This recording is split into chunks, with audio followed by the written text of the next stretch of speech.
Bonjour tout le monde. Parlons aujourd'hui de la construction européenne. Tout d'abord, aux origines. L'Europe a été un continent marqué par les guerres, et c'est un désir de paix qui a incité plusieurs penseurs à travers les siècles à proposer une unification politique des pays européens. Je vais en nommer trois. Il y a Erasme, aux Pays-Bas, qui l'avait fait en 1517. Puis Emmanuel Kant en Allemagne en 1795. Et puis bien sûr Victor Hugo en France en 1849.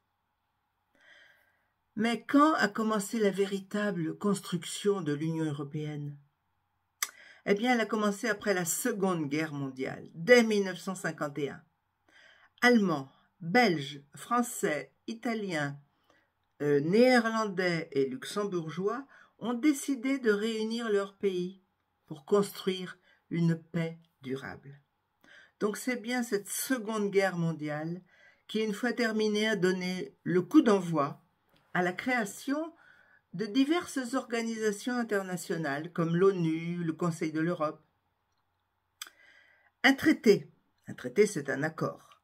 Donc 1992, le traité de Maastricht.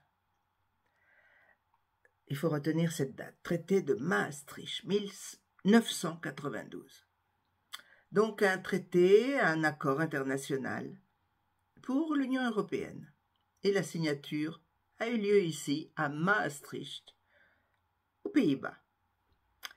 Eh bien, trois personnages très importants ont travaillé à la construction de cette Union européenne.